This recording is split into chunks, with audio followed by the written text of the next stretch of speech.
All right. Good evening, everyone. Go ahead and get the meeting started for tonight. If everyone could stand for the Pledge of Allegiance.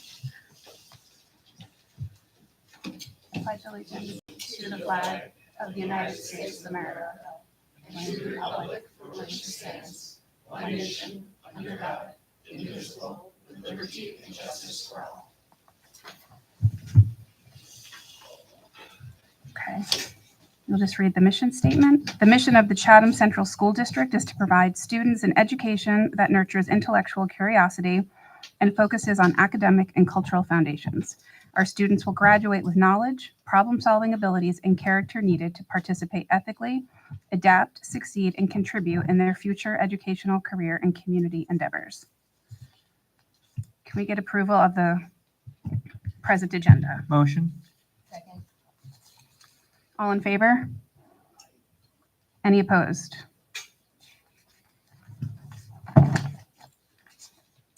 Okay. Public comment, if anybody would like to speak. Hey, David O'Connor.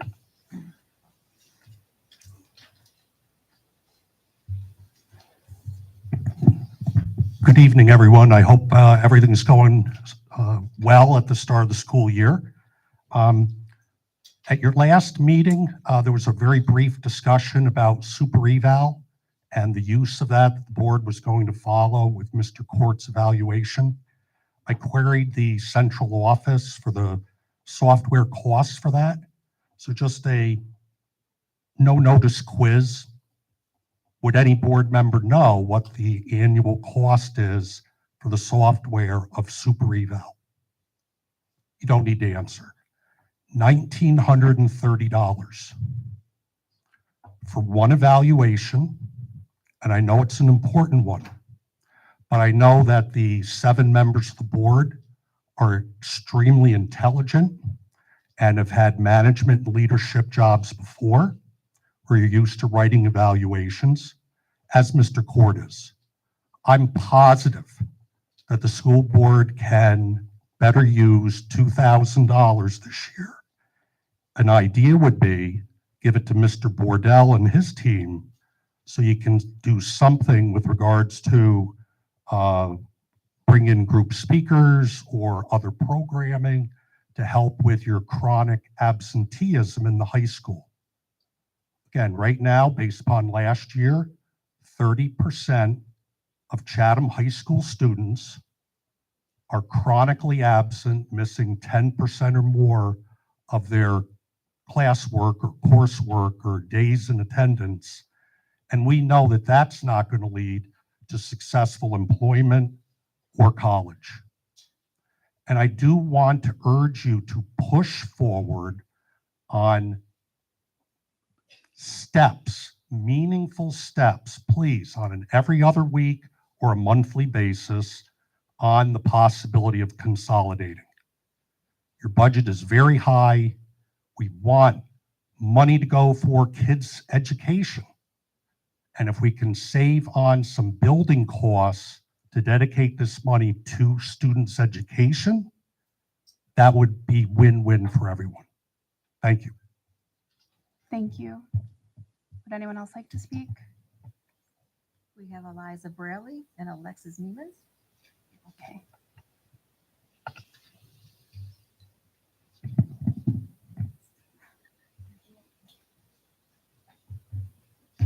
Good evening, everyone. My name is Eliza Braley, and I'm here on behalf of Chatham Volleyball to address the issue going on with our gym. So, to begin, we were told the renovation would be completed before the start of the school year, and that promise has not been kept. Our gym is currently being used as a storage facility, and we are unable to practice in it. Well, unable to have any games. We are allowed to practice in it. Our games have been forced to play at the Chatham Middle School, which has inadequate parking, and the ceilings are very low, so it makes it hard for us to even play. And as a senior, it is just very hard to not be able to play at my home court. I have been looking forward to my senior year for the past 4 years. And first we were told that we were not going to be able to have tryouts in the high school gym. So we thought, okay, that's fine. We can handle this. And then it turned into the first week of practice. And now they're saying that there's a chance we might not have our gym for homecoming. And our senior night is on homecoming. And my family is only able to come back to Chatham on that day. So it's very important to me to have our gym for my senior year. I just would like to make it aware on how big of a problem this is for us. And it's not only just for us, it's displaced the JV team and the modified team too. And it's created a whole problem of finding transportation to the middle school gym and it's caused such a problem for us. Thank you.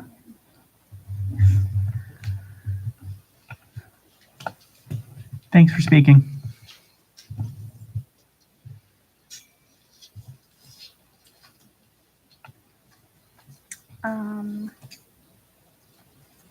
Any board member comments?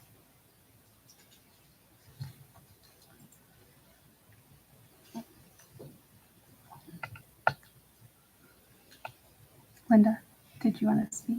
I was just going to ask if we have a timeline on that. I know it's been difficult. So there's a directive. Can I promise that the directive will be complete? I'm pretty sure, and I will do everything in my power to make sure they keep that directive. But we have asked that the gym be cleared by Thursday, this upcoming Thursday. They still have a lot of cabinets in there. I don't exactly know what their plan is to clear it, but the directive from the district is we need our gym back by Thursday, because Friday we're going to clean it. So that way we can have homecoming in the gym. So that is the plan. So the gym, I've learned through this project not to make a promise, but that is the plan at this time, to have the gym available for next week for volleyball, homecoming, and everything in between. So that is the direction right now. And homecoming is the 4th of October, the Yeah. 3rd. The 3rd. Yep. So by next week. Okay. Not to pop the bubble on your building update, which is next, but did they get any of the cabinets out of there, or is the whole pile still there? So I have a construction update in mind. Do you want me to do it now, or do you want me to hold off? Okay. It just addressed that one thing when you go through the. Yeah, no, I have it in there. I'll review it where we're at. Okay. I was curious, is there any consequence if they don't follow that directive or make that directive? So holding payment, which is what we've been doing, but I can't get into contractual things, and through public. Okay. I would like to welcome Emmett Bishop Hayes, who's here on behalf of Jaden. She couldn't be here tonight. So Emmett, thank you. And you can go ahead with your report. Oh, Okay. So we'll just switch that. We'll go ahead and switch it. Okay, so I have some news from the school. We have elections running and campaigning this week. Elections will begin next Monday. Class officer elections have mostly finished. The upperclassmen are all done. That's all decided, but the underclassmen are still going. Powder Puff is coming up. We're planning shirt designs, and there's practices starting.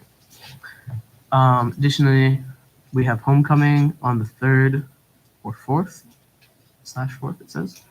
And senior recognition will be happening on those days. A little celebration. We won the Hoko game, CIC, Ichabod's Hoko game last Friday. Won. Pet band with Chatham / Ichabod band for the Hoko football game. And there's a pep rally on the 3rd. And there was a meeting today to discuss ideas from the senior officers on that. And then, of course, we've got Spirit Week in progress next week. There's some good ideas on that coming out, and some planning from the seniors. And homecoming court voting is starting today. So that's all the news I have. Additionally, some things that are sort of in progress that we're working on is funding more sprinkler funding more sprinklers for the soccer and football field, meeting with the facilities director for that, and providing a small bus to sports team practices not at school. And we're working with the admin on that. I think that's all. Thank you. Very good. Now we'll do building and department report. Kristen Reno is unable to be here tonight, but we do have Miles and Brett.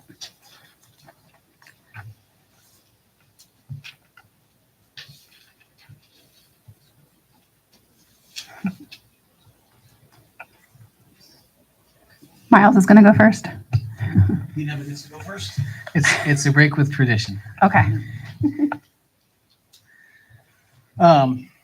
So as Emmett said, with the beginning of the year is filled with a lot of exciting and hopeful activities, with the classes getting organized, the student government getting organized, and the excitement around homecoming with this year's aligned football team is really palpable.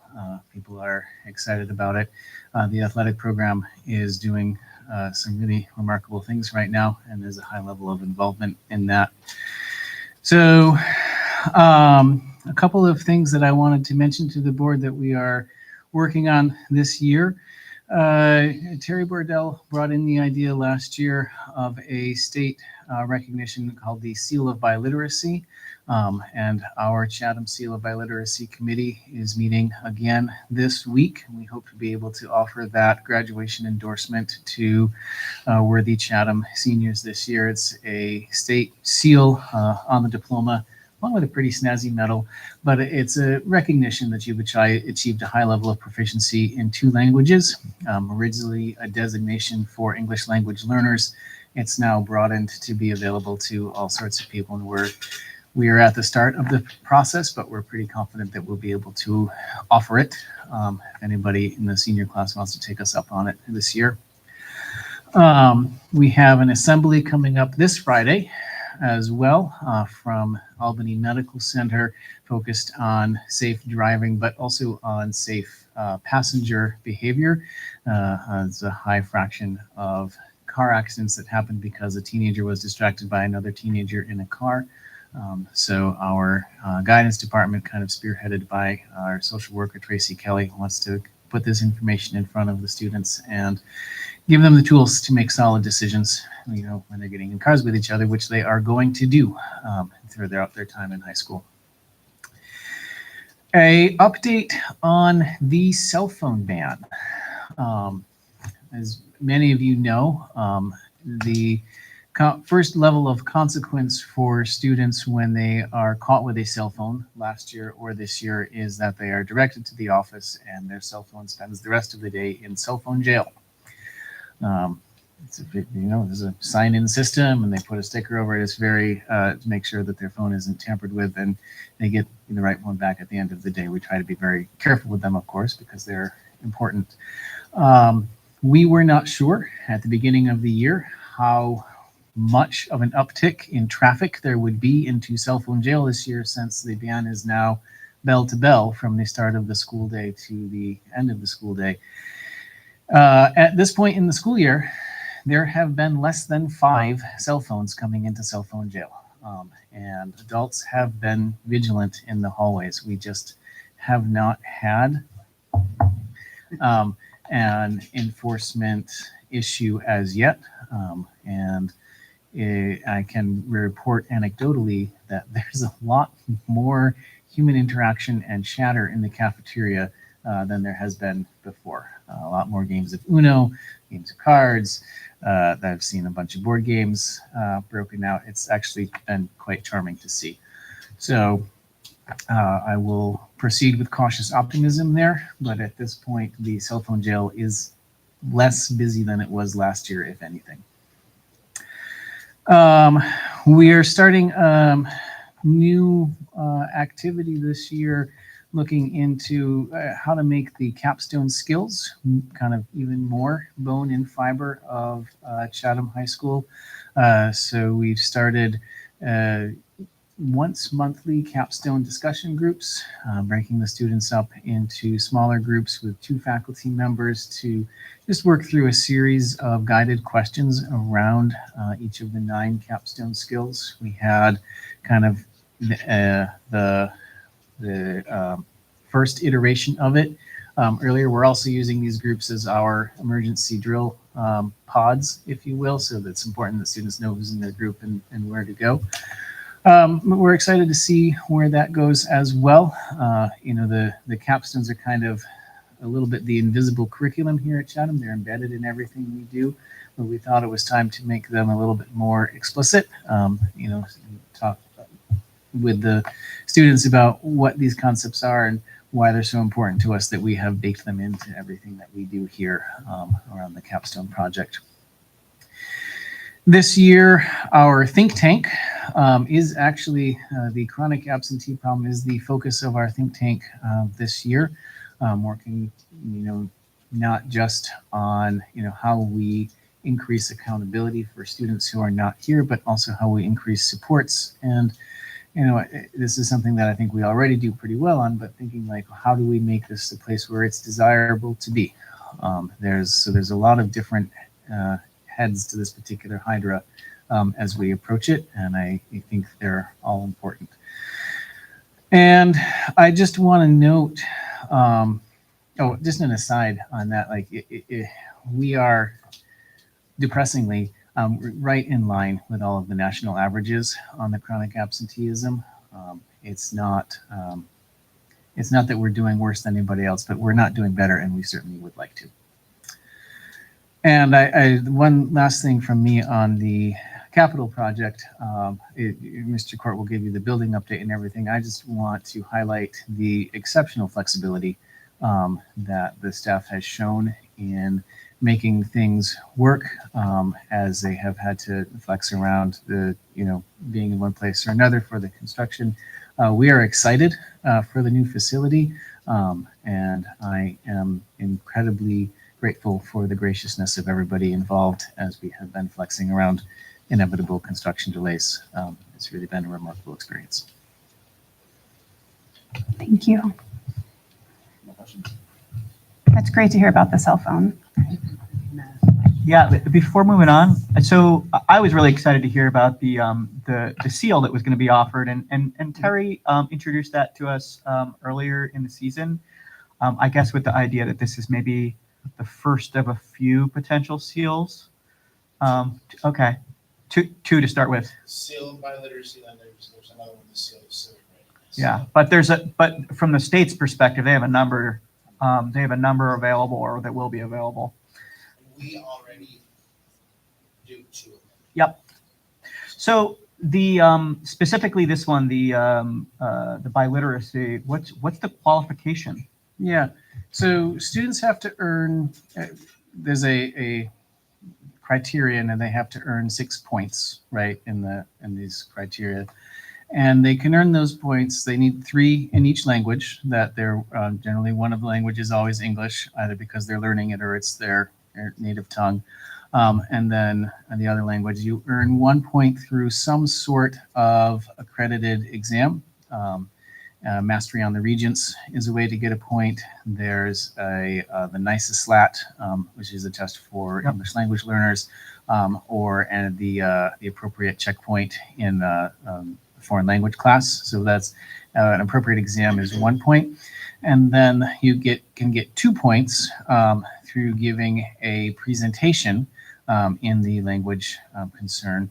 So we're excited that actually dovetails very nicely with our capstone project work that we already do, that the capstone is likely to be what most students do in order to show proficiency in language, and potentially giving the capstone in a second capstone presentation in another language for a different audience of language reviewers who are looking at language facility is one option.